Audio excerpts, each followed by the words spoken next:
সামুদ জাতিকে আমি হেদায়েতের রাস্তা দেখাইলাম। সামুদ জাতির নিকট একজন নবী আমি পাঠিয়ে দিলাম, নবীর নাম সালেহ আলাইহিস সালাতু ওয়াস সালাম। সালেহ নবী তাদেরকে দাওয়াত দিলেন, ইয়া কওমি ইবুদুল্লাহ মা লাকুম মিন ইলাহিন গায়রু, হে আমার সম্প্রদায়, এক আল্লাহর ইবাদত করো, তিনি ছাড়া কোনো ইলাহ নাই। সামুদ সম্প্রদায় জবাব দেয় না, আমরা তো 5 জনকে খোদা মানি। চিল্লায় বলেন নাউজুবিল্লাহ। বলেন তো আমাদের রব, আমাদের খালেক, আমাদের মালিক কয়জন? সালেহ নবী বললেন, এক আল্লাহর ইবাদত করো। সামুদ সম্প্রদায় জবাব দেয় না, না আমরা 5 জন খোদা মানি। সালেহ নবী কয় আল্লাহ একজন, তারা কয় 5 জন খোদা। সালেহ নবী বললেন, কোন 5 জনকে তোমরা খোদা মানো? এবার তারা নাম বলতে লাগলো, ওয়াদ্দাউ ওয়ালা সুআউ ওয়ালা ইয়াগুস ওয়া ইয়াউক ওয়া নাসরা। 1 নাম্বার খোদার নাম ওয়াদ্দুন, 2 নাম্বার খোদার নাম সুআউন, 3 নাম্বার খোদার নাম ইয়াগুস, 4 নাম্বার খোদার নাম ইয়াউক, 5 নাম্বার খোদার নাম নাসরুন। এই 5 জনকে আমরা খোদা মানি। বলেন নাউজুবিল্লাহ। বুখারী শরীফের বর্ণনা, তাফসীর অধ্যায়ে আয়াতের ব্যাখ্যায় মুফাসসিরিনে কেরাম বলেন, নূহ আলাইহিস সালাতু ওয়াস সালাম দুনিয়াতে আগমন করার আগে দুনিয়ার মধ্যে 5 জন আল্লাহর ওলি ছিল। এই 5 জন ওলির একজনের নাম ওয়াদ্দুন, আরেকজনের নাম সুআউন, আরেকজনের নাম ইয়াগুস, আরেকজনের নাম ইয়াউক, আরেকজনের নাম নাসরুন। মেধা দিয়ে ভালো করে আলোচনাটা বোঝার চেষ্টা করবেন। আল্লাহর নবী বলেন 5 জন ভালো মানুষ, এই 5 জন। সামুদ জাতি কয় এই 5 জনই আমাদের খোদা। তাহলে যেই 5 জনকে তারা খোদা বলে, মূলত এই 5 জন মূর্তি ছিল না আগে, তারা মূলত ভালো মানুষ ছিল। আমাদের দেশে অনেক ভালো মানুষের মূর্তি বানানো হয়, যেটা তারা বলে নাই, এরপরেও ওই ভালো মানুষের মূর্তি বানায়। আছে না নাই? এই 5 জন আল্লাহর ওলি।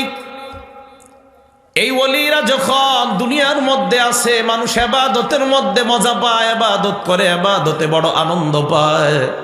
আপনাদের এই মসজিদে যদি হাফিজি হুজুর আগামীকাল ফজরের নামাজটা পড়ায়, যদি আজকে এলান হয়ে যায় আল্লাহ করিম মসজিদে হাফিজি হুজুর ফজরের নামাজ পড়াবে, ফজরের নামাজে মসজিদের আশেপাশের এলাকায় মানুষ জায়গা দেওয়া যাবে না। আর যদি ঘোষণা হয় আব্দুল কাদের জিলানী নামাজ পড়াবে, তাহলে পুরা এলাকায় মানুষ জায়গা দেওয়া যাবে না। যদি আব্দুল কাদের জিলানী না হয়ে আল্লাহর নবীর কোন সাহাবা নামাজ পড়ায়, আল্লাহর নবীর সাহাবাদের মধ্যে আবু বকর সিদ্দিক যদি নামাজ পড়ায়, না না আবু বকর সিদ্দিক না, যদি আল্লাহর নবী নামাজ পড়ায়, ইবাদতের মধ্যে মজা বেশি হবে কি হবে না? এর মানে আল্লাহর ওলিদের কারণে ইবাদতের মধ্যে মজা কম বেশি হয়ে যায়। এই 5 জন আল্লাহর ওলি, এদেরকে দেখা মানুষ ইবাদত করতো। এই ওলিগুলা যখন দুনিয়া থেকে বিদায় নেয়, ইবলিস তাদের কাছে আসলো। আসার পর তাদেরকে বলল, কি ব্যাপার, তোমরা আগের মতো কেন ইবাদত করো না? মানুষগুলা জবাব দেয়, আমাদের 5 জন আল্লাহর ওলি দুনিয়াতে ছিলেন, তারা বিদায় নেওয়ার কারণে ইবাদতের মধ্যে আর মজা পাই না, এই কারণে আর আগের মতো ইবাদত করি না।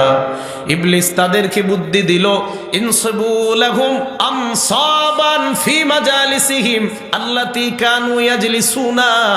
যেই জায়গাগুলা এই 5 জন আল্লাহর ওলি বসতো, এই জায়গাগুলায় তোমরা 5 আল্লাহর ওলির 5টা মূর্তি বানায় দাও। বলেন নাউজুবিল্লাহ। 5 আল্লাহর ওলির 5টা মূর্তি বানায়। এটা এক বর্ণনা। তাফসীরের কিতাবে আসছে, ইবলিস এই 5 আল্লাহর ওলির 5টা আকৃতি তাদের সামনে আইনা দিছে। দেওয়ার পর বলল, এদেরকে দেখে ইবাদত করো। তখনও শিরিক শুরু হয় নাই, মূর্তি পূজা আরম্ভ হয় নাই। এরা ইবাদত করে। এরা বিদায় নেওয়ার পর তাদের সন্তানাদি যারা দুনিয়াতে আসলো, এই জন্য মনে রাখবেন, মাহফিল খুব বেশি হওয়া এখন প্রয়োজন। এই কারণে আপনি মারা যাওয়ার পর আপনার সন্তান যারা দুনিয়াতে আসবে, এরা যেন শিরিকে লিপ্ত না হয়, এরা যেন মূর্তি পূজায় লিপ্ত হয়ে না যায়। এই জন্য আপনি এই যুগে যদি বর্গার বাবার পূজা মাজার পূজা করেন তা আপনার সন্তান আপনার তাসির পেয়ে যেতে পারে। আল্লাহ আমাদেরকে সর্বপ্রকার পূজা থেকে হেফাজত করেন, বলেন আমিন। তাহলে এবার একটু বলেন তো, যেই পাঁচজনকে সামুদ জাতি খোদা বলতেছে, এই পাঁচজন কি মূলত মূর্তি না আল্লাহর ওলি ছিল? তো সামুদ জাতি এটা বলল।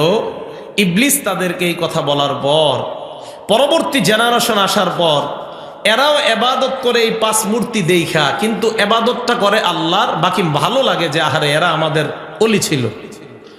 ইবলিস তাদেরকে বলল, আমি দেখছি তোমাদের বাপ দাদারা তাদের পায়ে সেজদা করে, নাউজুবিল্লাহ। অতএব তোমরাও তাদের পায়ে সেজদা করা আরম্ভ করে দাও। জনগণ সর্বপ্রথম মূর্তি পূজা আরম্ভ করে দেয়। এবার মূর্তি পূজার প্রচলন শুরু হয়ে যায়। বুঝে থাকলে বলেন, আল্লাহর ওলিদেরকে কেন্দ্র করে মূর্তি পূজা আরম্ভ হয় দুনিয়াতে। এর মানে দুনিয়ায় সর্বপ্রথম মূর্তি পূজা আরম্ভ হয় আল্লাহর ওলিদেরকে কেন্দ্র করে। তেমনি ভাবে দরগা পূজাও আরম্ভ হয় আল্লাহর ওলিদেরকে কেন্দ্র করে। মূর্তি পূজাও আল্লাহর ওলিদেরকে কেন্দ্র করে, দরগা পূজা হয় আল্লাহর ওলিদেরকে কেন্দ্র করে। শাহজালাল কিন্তু বলে নাই আমার দরগায় তোমরা পূজা করবা, দরগায় লাফালাফি করবা। আল্লাহর কসম, আল্লাহ যদি শাহজালালকে দুনিয়ায় পাঠায় একটু ক্ষমতা দিয়ে দিতেন, যাও 5টা মিনিটের জন্য তুমি সিলেটে তোমার দরগায় কি হয় দেখো।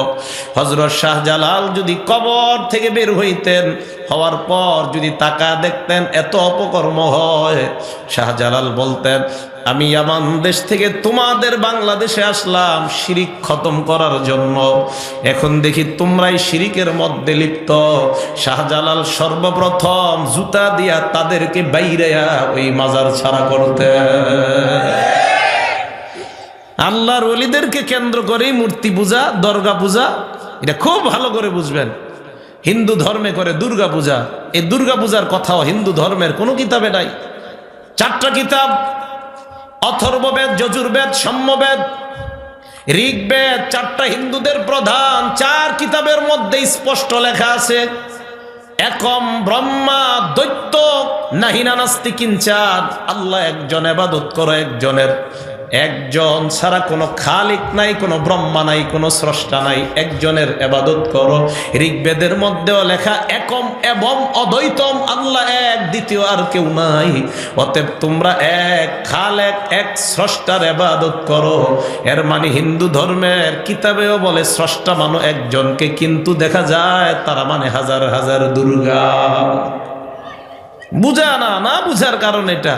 আপনার হিন্দু বন্ধুকে দাওয়াত দিবেন, তোমাদের ধর্মগ্রন্থ মানো। হাজার হাজার হিন্দু তাদের ধর্মগ্রন্থ যদি পড়ে, কালিমা পড়ে মুসলমান হয়ে যাবে। তাহলে বলেন তো, যে 5 জনকে সামুদ জাতি খোদা বলতেছে, এরা কি খোদা না আল্লাহর ওলি ছিল? এই পরিচয়টা আপনারা মনে রাখতে পারবেন না? নূহ আলাইহিস সালাতু ওয়াস সালামের জামানায় বিশাল বড় বন্যা হইছে। এই বন্যার সময় এই 5টা খোদা শয়তান ইবলিস খুব ভালোভাবে এগুলারে সংরক্ষণ করছে। নূহ নবীর জামানা আর ইব্রাহিম নবীর জামানার মাঝে 2 জন নবী আল্লাহ দুনিয়াত পাঠাইছে, একজন হুদ আর একজন সালেহ। এই সামুদ জাতি বংশ পরম্পরায় এই 5 খোদা পাইছে। সালেহ নবীকে বললেন, আমরা তোমাকে চ্যালেঞ্জ দিলাম, তুমি মেলার মধ্যে চলো, তুমি তোমার এক আল্লাহকে ডাকবা, আমরা আমাদের 5 জন খোদাকে ডাকবো। সালেহ নবী চ্যালেঞ্জ গ্রহণ করলেন, মেলার মধ্যে গেলেন। যাওয়ার পর সামুদ জাতিকে বললেন, তোমরা তোমাদের 5 জন খোদাকে আগে ডাক দাও। তারা 5 জন খোদা ডাক দেয়, ও ওয়াদ্দুন সুআউন ইয়াগুস ইয়াউক ওয়া নাসরুন, তাদেরকে ডাক দেয়। 5 খোদা তাদের ডাকে সাড়া দেয় না।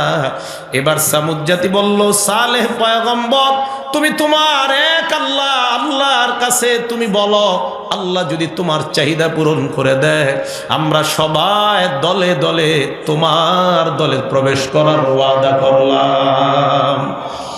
সালেহ নবী হাত তুললেন আল্লাহর কাছে দোয়া করার জন্য।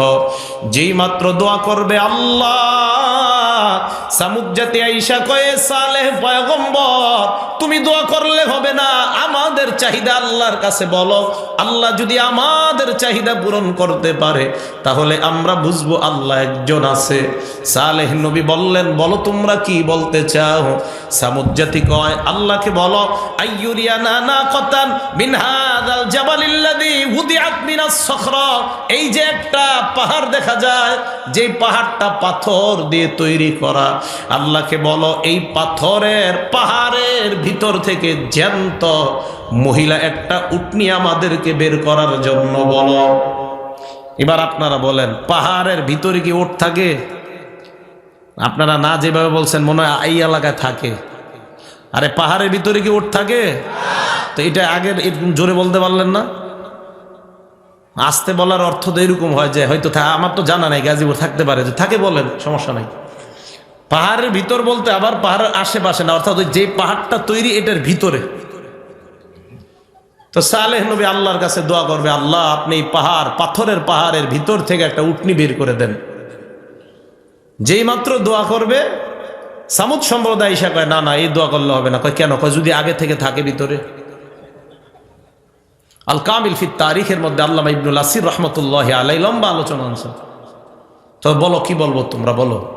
এবার তারা বলল, আল্লাহকে বলো আইয়ুরিয়ানা নাকাতান, আল্লাহ যেন একটা উটনি দেখায় এই পাহাড়ের যে কোনো একটা পাথর থেকে। প্রথম বলল পাহাড়ের ভিতর থেকে, এরপর বলল যে কোনো একটা পাথর। সালেহ নবী হাত তুললেন, আল্লাহ যেই মাত্র দোয়া করবে, সামুদ জাতি কয়, না না এই দোয়া করলে হবে না, যদি যে কোনো পাথরের ভিতর উটনি থাকে। আলোচনা বুঝতেছেন? হ্যাঁ বললেন, আমি শিক্ষক মানুষ, পেশা হলো শিক্ষকতা করা, এই জন্য শিক্ষকতা স্টাইলে ওয়াজ হয়, তো আপনারা একটু বললেন হ্যাঁ না। তো যেই মাত্র এই কথা বলছে, কয় পাথরের ভিতর যদি উটনি থাকে। কি জ্ঞান বুদ্ধি নিয়ে চলে, পাথরের ভিতর বলে উটনি থাকে। তো সালেহ নবী বলেন, বলো তোমরা কি বলবো। এবার তারা তাকায় দেখে আলাদা একটা পাথর দেখা যায় এক জায়গায় পড়ে আছে। ডাক দিয়া বলে, সালেহ পয়গম্বর আল্লাহকে বলো আইয়ুরিয়ানা নাকাতান মিন হাদিহিস সখরাতিল মুনফারিদা, এই যে পৃথক একটা পাথর দেখা যায়, এই পাথরের ভিতর থেকে জ্যান্ত মহিলা একটা উটনি যেন বের করে দেখা দেয়। সালেহ নবী হাত তুলে বললেন, আল্লাহুম্মা আরিনা নাকাতান মিন হাদিহিস সখরাতিল মুনফারিদা, আল্লাহ তুমি আমাদেরকে এই যে পৃথক একটা পাথর দেখা যায়, এই পাথর থেকে জ্যান্ত মহিলা একটা উটনি তুমি বের করে দেখা দাও।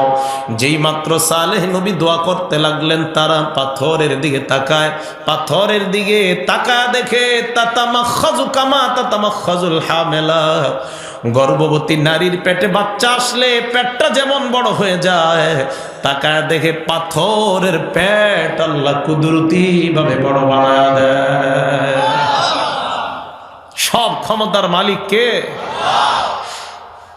অবাক হয়ে মানুষগুলা তাকায় আছে। সালেহ নবী বললেন, অপেক্ষা করো। এবার তারা তাকায় দেখে শাক্কাতিস সখরা, পাথর ফেটে যায়, পাথরের ভিতর থেকে জ্যান্ত মহিলা একটা উটনি হাঁটতে হাঁটতে সামুদ জাতির সামনে উপস্থিত হয়ে যায়। সালেহ নবী বললেন, হেদায়েত গ্রহণ করে নাও। তারা কয় এখন না, আরো বাকি আছে। কয় কি বাকি? কয় আল্লাহরে বলো এই যে মহিলা উটনি এটার ভিতর থেকে আমাদেরকে দুধ পান করাইতে বলো আল্লাহকে। সালেহ নবী বললেন, বাচ্চা ছাড়া কিভাবে দুধ পান করাবে? কয় যে আল্লাহ পাথর থেকে উটনি বের করে দেখাইলেন, ওই আল্লাহ বাচ্চা ছাড়া দুধ পান করায় দেখাইতে পারেন। সালেহ নবী দোয়া করলেন, আল্লাহ মেহেরবানি করে সামুদ জাতিকে আপনি প্রাণীর দুধ পান করায় দেন। আল্লাহ বললেন, সালেহ পয়গম্বর তাদেরকে বলেন তাদের ঘরের মধ্যে যত কলস ড্রাম বালতি আছে সব নিয়ে আসার জন্য বলেন। সামুদ জাতি কয়, এটা আবার কেন? সালেহ নবী বললেন, আল্লাহর হুকুম, তোমরা নিয়ে আসো। সবাই তাদের যত পাত্র আছে, কলস ড্রাম যা কিছু আছে সব নিয়ে উপস্থিত হয়ে যায়। এবার আল্লাহ বললেন, উটনির ওলানের মধ্যে হাত দাও। উটনির ওলানে যেই মাত্র হাত দেয়, উটনি থেকে এত পরিমাণ দুধের ব্যবস্থা আল্লাহ করে দিলেন। ওই কলস ড্রাম সব ভর্তি হওয়ার পর উল্টা মাটির মধ্যে দুধ পড়া আরম্ভ হয়ে যায়। সালেহ নবী বললেন, হেদায়েত গ্রহণ করে নাও। কয় আরো কিছুদিন দেখি। আল্লাহ এবার বিধান দিয়ে দিলেন, সালেহ নবী আপনি জনগণকে জানায়া দেন, হাদিহি নাকাতুল্লাহি লাকুম আয়াতান ফাদারুহা তাকুল ফি আরদিল্লাহ, এটা হলো আল্লাহর কুদরতি একটা উটনি। ফাদারুহা, এই উটনিকে জমিনের মধ্যে তোমরা স্বাধীনভাবে ছেড়ে দাও। তাকুল ফি আরদিল্লাহ, আল্লাহর জমিনে যেখান থেকে মন চায় খাবে। আরেকটা বিধান আল্লাহ দিয়ে দিলেন, ওয়ালা তামাসসুহা বিসুইন, সাবধান এটার শরীরে কেউ যেন খারাপভাবে কখনো স্পর্শ না করে, কেউ যেন আঘাত না করে, কেউ যেন পিটা না দেয়। আল্লাহ বলেন ফায়াখুযাকুম আযাবুন করিব, যদি এটার শরীরে আঘাত করো তাহলে তোমাদের উপর অতি নিকটের একটা আযাব সবার উপরে আসবে। ভালো করে বুঝেন, অপরাধ করবা দুই একজন, গজব হবে পুরা এলাকার উপর। এই জন্য আল্লাহর নবী বলেন, একটা দল আসে ইয়াগজু জাইশুল কাবা, কিয়ামতের আগে একটা দল কাবা শরীফের উপর হামলা চালানোর জন্য যাবে। এদের মধ্যে এমন লোক থাকবে যারা ব্যবসার জন্য মদিনায় যাবে, মক্কায় যাবে। আরেক দল থাকবে হজ করার জন্য যাবে। এদের মধ্যে আরেক দল যারা কাবার উপর হামলা করার জন্য যাবে। আল্লাহর নবী বলেন, যেই মাত্র তারা কাবার কাছাকাছি যাবে আল্লাহ সকলকে ধ্বংস করে দিবেন। আম্মা জানা আয়েশা সিদ্দিকা বলেন, ইয়া রাসূলুল্লাহ ওয়া ফীহিম মান লাইসা মিনহুম, এদের মধ্যে তো এমনও মানুষ আছে যারা মূলত কাবা ধ্বংস করার জন্য আসে নাই। আল্লাহর নবী জবাব দেয়, ইউবাসুনা আলা নিয়াতিহিম, এরা যদিও কাবা ধ্বংস করার জন্য আসে নাই, এদের মনের নিয়তের খবর আল্লাহ জানে। যারা মূলত অপরাধের মধ্যে লিপ্ত না, কিয়ামতের ময়দানে সকলকে আল্লাহ উঠাইবেন, নিয়ত অনুযায়ী আলাদা আলাদা করে ভালো নিয়তওয়ালাদেরকে আল্লাহ জান্নাতের মেহমান বানায় দিবেন। অপরাধ একজন করলে গজব আসে পুরো এলাকায়। মসজিদ মাদ্রাসার উপর যদি অপরাধ করেন দুই চারজন, গজব পুরো এলাকায় আসবে। কথা কি বুঝে আসছে? মসজিদ কার ঘর? মাদ্রাসা নবীর ঘর। এই মসজিদ মাদ্রাসায় যদি উল্টা পাল্টা কেউ তাকায়, এটিও আল্লাহর কুদরত, আল্লাহর নিদর্শন। এই দিকেও যদি কেউ উল্টা পাল্টা দৃষ্টি দেয়, তা আল্লাহ পাক রব্বুল আলামিনের জিহাদি মুজাহিদ বান্দা আছে দুনিয়ায়, মুসলমানরা তখন বসে থাকবে না। নিজের শরীরের শেষ বিন্দু রক্ত দিয়ে বাতিলদের সাথে সার্বক্ষণিক ওলামায়ে কেরামের সাথে এক হয়ে জিহাদে লিপ্ত হতে মুসলমান রাজি আছে, কোনো সন্দেহ নাই। সালেহ আলাইহিস সালাতু ওয়াস সালাম তাদেরকে জানায়া দিলেন, কেউ কিন্তু খারাপভাবে এটারে ধরবা না। এই কথা বলার পর সালেহ আলাইহিস সালাতু ওয়াস সালাম বলে দিলেন, এলাকায় দুইজন খারাপ মহিলা ছিল। এই দুই খারাপ মহিলার কাছে প্রতিদিন দুইজন খারাপ মানুষ অপকর্ম করার জন্য যাইত। ওই দুই মহিলার কাছে গেছে, লাগবে না, যাওয়ার পর মহিলা দুইজনকে, আজকে আমাদের সাথে অপকর্ম করতে পারবা না। কয় কেন? আগে এক কাজ করতে হবে, সালেহ নবীর আল্লাহ যে উটনি দিছে এই উটনিটাকে হত্যা করবা। বলেন নাউজুবিল্লাহ। বলেন তো, হত্যা একজনে করলে গজব আসবে পুরা সবার উপর। এই দুইজন হলো একটু খারাপ প্রকৃতির। তারা বের হলো, বের হওয়ার পর চিন্তা করলো, হায় হায়, এখন যদি এইটারে হত্যা না করি তাহলে তার অপকর্ম করতে পারবো না। তারা এবার ভাড়াটে ডাকাত তালাশ করতে লাগলো। আল্লাহ এই কথাটা কোরআনে বলছেন, وكان في المدينة 9 رهط يفسدون في الأرض ولا يصلحون, এলাকায় 9 জনের একটা ডাকাত দল ছিল। এই 9 জনের ডাকাতের সন্ধান তারা পেয়ে যায়। এদেরকে তারা তালাশ করে তাদের কাছে গিয়ে বলে, ও ডাকাত ভাই, টাকার বিনিময়ে একটা মার্ডার করতে পারবা কিনা? ডাকাতরা জবাব দেয়, আমরা টাকা পাইলে সব করতে রাজি, বলো কি করতে হবে? তারা বলল, আল্লাহর যে কুদরত, সালেহ নবীকে যে উটনি আল্লাহ দান করলেন, এই উটনিটা রাতের বেলা হত্যা করবা। বলেন নাউজুবিল্লাহ। 9 জন ডাকাত জবাব দেয়, টাকার বিনিময়ে মানুষ হত্যা করি, আর একটা প্রাণী হত্যা করা কোনো ব্যাপার না। ভালো করে মনে রাখবেন, হত্যা করা ইসলাম ধর্মে কোনোভাবে সমর্থন করে না, অন্যায়ভাবে হত্যা করাকে। আব্দুল্লাহ ইবনে ওমরের বর্ণনা, আল্লাহর নবী বলেন, মান কতালা মুআহিদান লাম ইয়ারাহ রাইহাতাল জান্নাহ ওয়া ইন্না রিহাহা তুজাদু মিন মাসিরাতি 40 আমা। আল্লাহর নবী বলেন, কোন মুসলমান যদি অন্যায়ভাবে কোন মুসলমানকে হত্যা করে, এই মুসলমানটা জান্নাতের ঘ্রাণও পাবে না, অথচ জান্নাতের ঘ্রাণ 40 বছরের দূরে থেকে জান্নাতীর নাকের মধ্যে আল্লাহ পৌঁছায়া দেয়।